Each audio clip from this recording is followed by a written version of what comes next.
Repare bem, há uns anos atrás eu recebi um convite para poder ir pregar num evento de jovens. E logo que eu recebi aquele convite, na mesma hora, imediatamente, o Espírito Santo me direcionou sobre o que pregar naquela ocasião. Ele me mandou falar a respeito da viúva de Naim. Aí, meu irmão, manda quem pode, obedece quem tem juízo.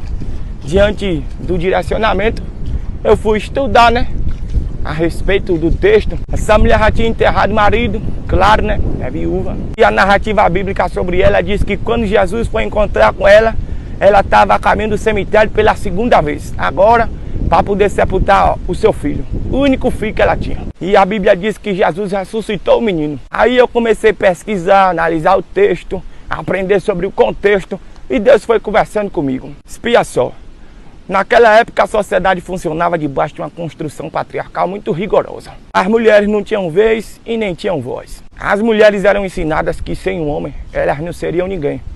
Elas cresciam debaixo da ideia de que dependiam do homem. Eu dependo do homem. Era isso que tinha dentro da cabeça das mulheres naquela época. Enquanto filhas, elas pensavam, ai de mim se não fosse meu pai. Enquanto esposas pensavam, ai de mim se não fosse o meu marido. A coisa era tão extrema que quando acontecia de um marido falecer, a mulher era considerada de sorte se o marido falecido tivesse deixado pelo menos um filho do sexo masculino. Porque se tivesse deixado uma menina também, já não tinha a mesma relevância. E no caso da viúva de Naim, o negócio é grave porque ela perdeu o marido e o único filho que ela tem, o único homem que lhe restou em sua vida, ela está indo enterrar também. Como mulher criada debaixo daquelas ideias, dentro daquela sociedade, ela está dilacerada, porque todas as suas fontes de dependência se foram. Considerando o contexto em que vivia, considerando a ideologia social, com toda certeza, aquela mulher estava pensando, ai de mim, porque toda a minha vida dependia deles e eles não estão mais aqui. E lá vai a mulher chorando, mais uma vez, a caminho do cemitério. O corpo do filho dela no caixão, o pessoal carregando, um desespero. E ela toda arrebentada, toda angustiada, se sentindo um nada. Aí de repente Jesus aparece diante do cortejo, manda parar tudo, se dirige até aquela mulher e diz para ela, não chore não. Agora como é que diz para uma mulher numa situação dessa não chorar? E na verdade essa situação não era para trazer mais dor. Dessa vez, essa situação é para trazer uma lição. Depois que Jesus diz para que ela não chore, ele fala com o morto. E o morto ressuscita. Aí a Bíblia diz que Jesus tomou o menino ressuscitado pela mão, tirou de dentro do caixão e devolveu a ela. Repare bem, naquele dia, a graça de Deus desconstruiu uma ideia e construiu outra na mente e no coração daquela mulher. Antes ela pensava, ai de mim se não fosse meu pai, ai de mim se não fosse meu marido, ai de mim se não fosse meu filho, ai de mim se não fossem os homens na minha vida. Aí Jesus aparece se revelando de uma forma extraordinária, operando um milagre assustador. E agora eu vejo ela pensando, ai de mim se não fosse a presença de Jesus, ai de mim se não fosse a graça de Deus, se não fosse a misericórdia dele. Jesus chegou para poder organizar a mente daquela mulher e colocar um equívoco no chão. Nas entrelinhas do milagre eu vejo Jesus dizendo, epa, dos homens você precisa, mas é de mim que você depende. Precisar é diferente de depender. Não confunda as coisas não. Você precisa do seu marido, mas é de mim que você depende. Você precisa do seu filho, mas a sua fonte de dependência sou eu. Você precisa de amigos, mas se te rejeitarem, se te traírem, se te decepcionarem, você depende de mim. E eu sou seu amigo de todas as horas. Você não vai morrer por causa da ausência de alguém amado que partiu. Você não vai morrer de dor, nem de solidão. Tampouco vai afundar no mar da depressão por causa da partida de alguém, por causa de rompimento, de quebra de aliança, de traição, abandono. Das pessoas você precisa, mas é de Deus que a sua vida depende. E o nosso problema é que a gente faz confusão a respeito disso.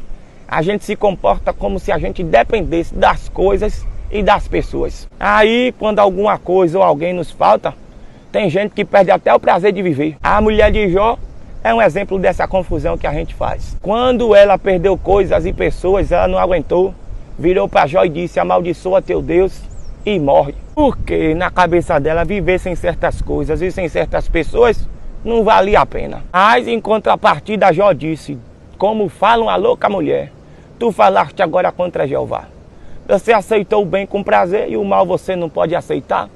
no sair do ventre da minha mãe, no tornarei para lá. Bendito seja o nome do Senhor.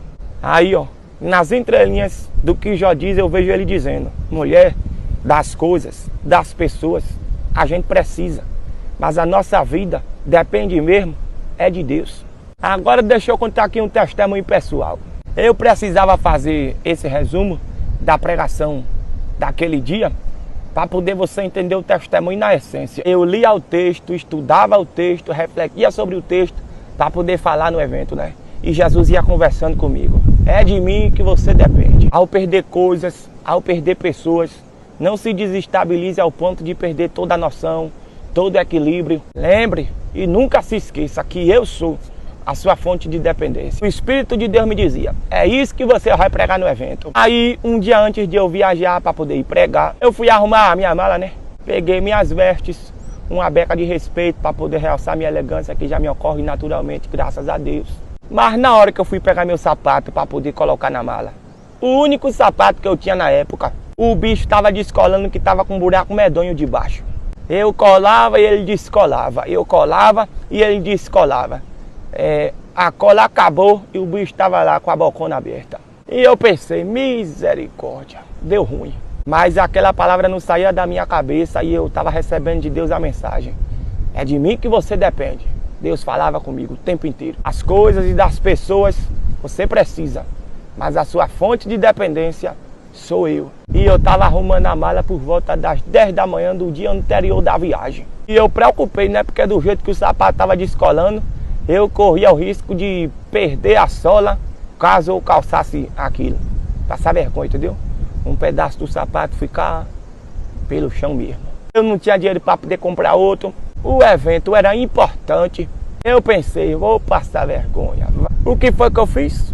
Não tinha nada que eu pudesse fazer a não ser orar. Eu comecei a orar e eu pedi a Deus um sapato novo. E eu orava com o sapato na mão, como se estivesse mostrando para Deus assim: Senhor, olha para aqui, o tamanho do buraco que está nesse sapato, meu pai. Me dê outro, não deixe teu servo passar vergonha não. Eu pedi um sapato, pedi a Deus. E enquanto isso, eu seguia meditando no texto sagrado. A preocupação com o sapato que ia se rasgando não era maior do que o peso de glória da palavra que Deus estava me revelando para poder eu pregar lá no dia do evento. Eu ouvia o tempo inteiro o Espírito de Deus dizendo: é de mim que você depende. E vá dizer isso ao meu povo, vá dizer isso à minha igreja, porque tem muita gente equivocada. Aí, por volta das 10h30 da manhã, eu encerrei minha oração. Quando foi mais ou menos meio-dia, o celular tocou. Era uma irmã da igreja, uma mulher de oração. E ela disse assim: Breno, tem como você vir aqui em casa? Eu digo: é agora. Aí eu fui lá. Quando eu cheguei lá, ela começou a me dizer: ontem, quando eu estava orando, Deus me deu uma visão. Eu via você descalço e via um par de sapatos na sua frente. Aí ela seguiu dizendo, mas eu não entendi e deixei aquilo para lá. Só que eu estava aqui em casa hoje de manhã lavando os pratos e eu tive a visão de novo. Eu via você descalço e um par de sapato na sua frente. Aí eu perguntei a Deus o que era que aquilo queria dizer e Deus falou comigo: minha filha, meu filho está precisando de um sapato novo, compre e dê a ele. Minha gente, eu orei na sexta-feira e na quinta-feira, um dia antes de eu orar, um dia antes de eu me dar conta do sapato que estava se rasgando, Deus já estava cuidando da resposta de uma oração que eu ainda ia fazer. Aí eu me lembro dos Salmos, número 139, o verso 4. O salmista disse que antes que a palavra venha à nossa boca, Deus já sabe o que é que a gente vai dizer. Eu orei na sexta-feira, mas Deus já tinha falado com ela na quinta e sábado, no dia de eu viajar de manhã cedo, eu estava colocando um sapato novo dentro da mala para poder chegar elegante no evento, não passar vergonha. E Deus naquele dia falou comigo e me marcou de uma forma profunda. Acima de tudo aquilo quanto eu preciso, está o Deus de quem eu dependo. Pode até nos faltar em alguns momentos aquilo que a gente precisa, mas o Deus do qual dependemos sempre cuidará de nós. E Ele olha por nós nos detalhes. Então, meu irmão, minha irmã, não fique atordoado, desesperado, angustiado, pensando até em morte por causa do que você perdeu, ou por causa daquilo que lhe falta, porque você não tem o que você precisa. Porque que aquele de quem você depende cuida da sua vida com muito esmero. E eu queria deixar esse testemunho registrado aqui. Obrigado pela atenção, o prazer acabou. Deus abençoe e ilumine. Molhemos a palavra e voltemos para casa. Oh, graças a Deus, caminhadazinha boa.